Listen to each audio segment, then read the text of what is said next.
ನಾನು ಜೀವನದಲ್ಲಿ ಅನ್ಕೊಳ್ಳೋದು ನನಗೆ ಯಾವತ್ತೂ ಕೂಡ ದೀಪಕ್ ರೈ ಪಾಣಾಜೆ ಥರ ಕಾಮಿಡಿ ಟೈಮಿಂಗ್ ನಂಗೆ ಮಾಡೋಕ್ಕೆ ಸಾಧ್ಯನೇ ಇಲ್ಲ ಅಂತ ಅದನ್ನು ನಾನು ಎಲ್ಲ ಕಡೆ ಹೇಳ್ಕೊಂಬಂದಿದ್ದೆ.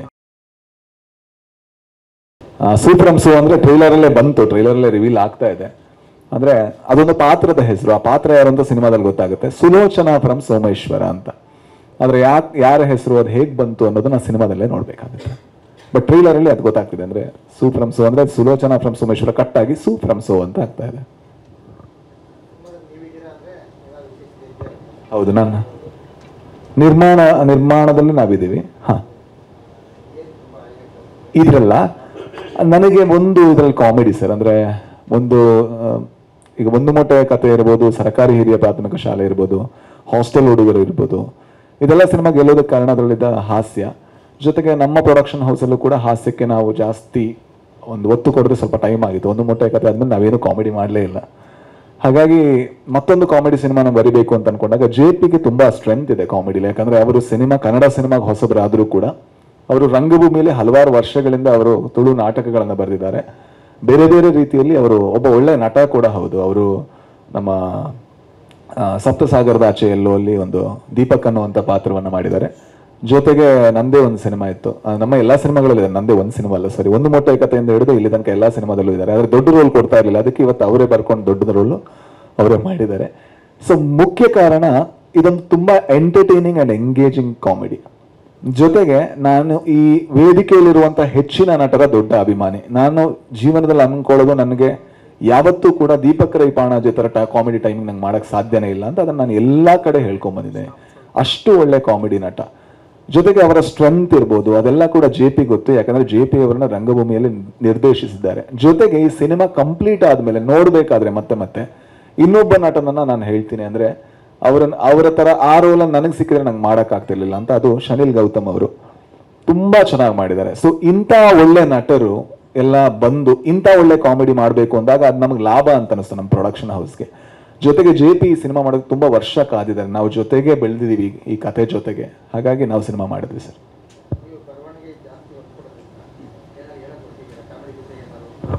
ಅಂದರೆ ಅದು ಖಂಡಿತ ಇದ್ದೇ ಇರುತ್ತೆ ಸರ್. ಅಂದರೆ ಸಿನಿಮಾದ ಮೂಲ ಉದ್ದೇಶ ಎಂಟರ್ಟೈನ್ಮೆಂಟು ಆಗಬೇಕು, ಜೊತೆಗೆ ನಮ್ಮಲ್ಲಿ ಏನೋ ಇರುತ್ತಲ್ಲ ಹಪಾಹಪಿ, ಅಂದರೆ ನಮಗೇನೋ ಹೇಳೋದಕ್ಕಿರುತ್ತೆ ಅಥವಾ ನಮಗೆ ಪ್ರಶ್ನೆಗಳಿರುತ್ತೆ, ನಮಗೆ ಗೊಂದಲಗಳಿರುತ್ತೆ. ಅದನ್ನು ಒಂದು ಸಣ್ಣ ರೀತಿಯ ಹುಡುಕಾಟ ಈ ಸಿನಿಮಾದಲ್ಲಿ ಇದೆ.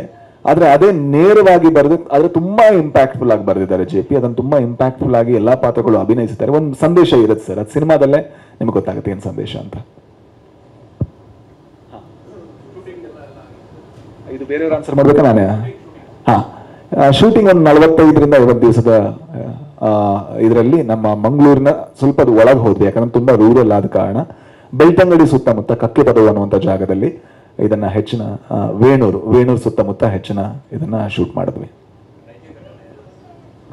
ನೈಜ ಘಟನೆ ಅಲ್ಲ ಸರ್, ನೈಜ ಯಾವುದೇ ಕಾಲ್ಪನಿಕ, ಕಂಪ್ಲೀಟ್ಲಿ ಕಾಲ್ಪನಿಕ. ಆದ್ರೆ ಪಾತ್ರಗಳನ್ನು ನೀವೆಲ್ಲೋ ನೋಡಿದೀರಾ, ಇದರಲ್ಲೊಂದು ಭಾವ ಅಂತ ಪಾತ್ರ ಬರುತ್ತೆ. ಈ ತರದ ಭಾವನನ್ನು ನಾವು ಪ್ರತಿ ಫಂಕ್ಷನ್ ಅಲ್ಲಿ ನೋಡಿದೀವಿ ಅಂತ ಅನ್ಸುತ್ತೆ. ಅದು ಹೇಳಿದ ತಕ್ಷಣ ಎಲ್ಲರೂ ನಗಾಡಿದ್ರು, ನಗು ಬಂತು. ಅಯ್ಯಣ. ಸೊ ಪ್ರತಿಯೊಂದು ಊರಲ್ಲೂ ನೋಡಬಹುದಾದಂತ ಒಬ್ಬ ಭಾವ ಇದ್ದಾರೆ. ಅಂಡ್ ಜೊತೆಗೆ ಒಬ್ಬ ರವಿ ಅಣ್ಣ ಇದ್ದಾರೆ, ಬಹಳ ಧೈರ್ಯವಂತ ಆದ್ರೆ ಎಲ್ಲೋ ಒಂದು ಕಡೆ ಭಯ ಇರುವಂತ ರವಿ ಅಣ್ಣ ಇದ್ದಾರೆ. ಜೊತೆಗೆ ತುಂಬಾ ಆಸೆಯಿಂದ ಇನ್ನೇನೋ ಮಾಡಬೇಕು ಅಂತ ಹೇಳಿ ಹಾಳು ಮಾಡ್ಕೊಳ್ಳುವಂತ ಅಶೋಕ ಅನ್ನುವಂಥ ಪಾತ್ರ ಇದ್ದಾರೆ. ಜೊತೆಗೆ ಪ್ರತಿ ಹಳ್ಳಿಯಲ್ಲಿರುವಂತ ಒಬ್ರು ಭಾನು ಅಂತ ಒಂದು ಪಾತ್ರ ಇದ್ದಾರೆ. ಸೊ ತುಂಬಾ ಒಳ್ಳೆ ಸಿನಿಮಾ. ಆ ಸುತ್ತಮುತ್ತನೇ ಶೂಟ್ ಆಯ್ತು ಸರ್. ಸರ್ ತುಂಬಾ ಫುಲ್ಲು ಸರ್, ಹೆಚ್ಚಿನ ಕರ್ಕೊಂಡ್ ಬಂದಿಲ್ಲ. ಆಮೇಲೆ ಒಂದು 30 ಜನ ಆರ್ಟಿಸ್ಟ್ ಇದ್ದಾರೆ ಸರ್. ಅಂದ್ರೆ ತುಂಬಾ ಆರ್ಟಿಸ್ಟ್ಗಳು ಈ ಸಿನಿಮಾದಲ್ಲಿ. ಹಳ್ಳಿ ಆದ ಕಾರಣದಿಂದ ಹಳ್ಳಿಯ ಎಲ್ಲಾ ಪಾತ್ರಗಳು ಒಂದೊಂದು ರೀತಿಯಲ್ಲಿ ತುಂಬಾ ಇಂಪಾರ್ಟೆಂಟ್ ಆಗುತ್ತೆ. ಹಾಗಾಗಿ ಒಂದು 30 ಜನ ಕಾಣಿಸೋ ಅಂತ ನೆನ್ಪಿಟ್ಕೊಳ್ಳುವಂತ ಆರ್ಟಿಸ್ಟೇ ಇದ್ದಾರೆ ಸಿನಿಮಾದಲ್ಲಿ.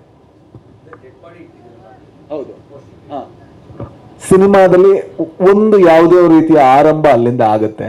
ಅದರಿಂದಾಗಿ ಪೋಸ್ಟರ್ ಆರಂಭ ಕೂಡ ಅಲ್ಲೇ ಆಗಲಿ ಅಂತ ಇದು ಮಾಡಿದ್ದು.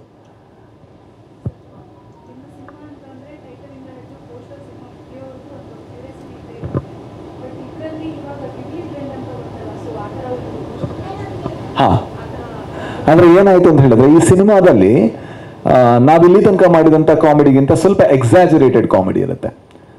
ಆ ಎಕ್ಸಾಜರೇಟೆಡ್ ಕಾಮಿಡಿಯನ್ನು ಇನ್ನೊಂದು ಲ್ಯಾಂಗ್ವೇಜ್ ಅಲ್ಲಿ ಹೇಳಬೇಕಂದ್ರೆ ಸ್ವಲ್ಪ ಕ್ಯಾರಿಕೇಚರಿಶ್ ಆದಂತಹ ಪರ್ಫಾರ್ಮೆನ್ಸ್ಗಳು, ಜೊತೆಗೆ ಅದೇ ರೀತಿಯ ಮ್ಯೂಸಿಕ್ ಇರ್ಬೋದು, ಅದೇ ರೀತಿಯ ಬರವಣಿಗೆ ಕೂಡ ಇರುತ್ತೆ. ಹಾಗಾಗಿ ಅದನ್ನ ಯಾವ ರೀತಿ ರಿಫ್ಲೆಕ್ಟ್ ಮಾಡಬೇಕು ಅಂತ ನಮಗೆ ಗೊತ್ತಾಗ್ತಾ ಇರಲಿಲ್ಲ. ಬೇರೆ ಬೇರೆ ರೀತಿ ಪೋಸ್ಟರ್ಗಳನ್ನ ಟ್ರೈ ಮಾಡಿದ್ವಿ. ಆದ್ರೆ ಯಾವಾಗ ಆ ಪಾತ್ರಗಳು ಈ ತರ ಕಾಣಿಸಕ್ ಶುರು ಮಾಡಿದ್ವು, ಆಗ ನಮಗೆ ಇಲ್ಲ ಇದು ಕತೆ ಕರೆಕ್ಟ್ ಆಗಿದೆ. ಅದು ಜಿಬ್ಲಿ ಅನ್ನೋದಕ್ಕಿಂತ ಇದನ್ನ ತುಂಬಾ ಚೆನ್ನಾಗಿ ಪೋಸ್ಟರ್ ಮಾಡುವಂತಹ ಆನಿಮೇಷನ್ಗಳಲ್ಲಿ ಕೆಲಸ ಮಾಡಿದಂತ ಒಂದು ತಂಡವೇ ಮಾಡಿದ್ದು. ನಾನು ಹೇಳಿದೆ ಜಿಬ್ಲಿಗೆ ಹತ್ರ ಆಗಬಾರ್ದು, ಯಾಕಂದ್ರೆ ಜಿಬ್ಲಿ ಮಾಡಿದ ತಕ್ಷಣ ಅದು ಒಬ್ಬ ದೊಡ್ಡ ಆರ್ಟಿಸ್ಟ್ಗೆ ಮಾಡೋ ಮೋಸ ಆಗುತ್ತೆ. ಹಾಗಾಗಿ ಅವರೇ ಇರುವಂತ ಇದನ್ನ ಅವರೇ ಒಂದು ಇಮೇಜ್ ಕ್ರಿಯೇಟ್ ಮಾಡಿ ಪ್ರತಿಯೊಂದನ್ನು ಕೂಡ ಜಸ್ಟ್ ಒಂದು ಕಾಪಿ ಮಾಡಿ ಇದು ಮಾಡಿರ್ತಾರಲ್ಲ. ಯಾಕಂದ್ರೆ ಈ ಒಂದು ಸೀನೇ ಇಲ್ಲ ಫಿಲ್ಮ್ ಅಲ್ಲಿ, ಎಕ್ಸಾಕ್ಟ್ ಫ್ರೇಮ್ ಇಲ್ಲ, ಪ್ರತಿಯೊಂದನ್ನು ಕ್ರಿಯೇಟ್ ಮಾಡಿದ್ದು. ಒಂದು ಫೋಟೋ ತಗೊಂಡು ಅದನ್ನ ಅವರು ಪೇಂಟ್ ಮಾಡಿ ಡಿಜಿಟಲ್ ಆರ್ಟ್ ಮಾಡಿ ಅದನ್ನ ಫಿಲ್ಮ್ ಮಾಡಿ, ಸೊ ಆ ತರ ಮಾಡಿದ್ದು. ಬಟ್ ಅದು ಕಾರಣ ಅದು ಅಂದ್ರೆ ಒಂದು ಕಾಮಿಡಿಯನ್ನ ಚೆನ್ನಾಗಿ ರೆಪ್ರೆಸೆಂಟ್ ಮಾಡಬೇಕು, ಯಾವ ರೀತಿ ಮಾಡೋದು, ಇಲ್ಲಾಂದ್ರೆ ಬರೀ ಮುಖ ಆಗತ್ತೆ, ಅದು ಅಷ್ಟು ಚೆನ್ನಾಗಿರಲ್ಲ ಅಂತ ಹೇಳಿ ಥಿಂಕ್ ಮಾಡಿ ಇಲ್ಲಿಗೆ ಬಂದ್ವಿ ನಾವು. ಯಾರು ಸರ್ ನಮ್ಮ ನಾವು ಫುಲ್ ಹಾಕೊಂಡ್ಬಿಡ್ತೀವಲ್ವಾ, ಅವರು ಸ್ವಲ್ಪ ಆಕ್ಟ್ ಮಾಡ್ಲಿ ಅಂತ ಅವ್ರು ನಮ್ಮನ್ನು ಹೊರಗೆ ಹಾಕಿದ್ರು. JP ಮಂಗಳೂರು ಭಾಷೆ ಇರೋದು, ಮಂಗಳೂರು ಸುತ್ತಮುತ್ತನೇ ಕತೆ ನಡೀತಾ ಇರುತ್ತೆ. ಹಾಗಾಗಿ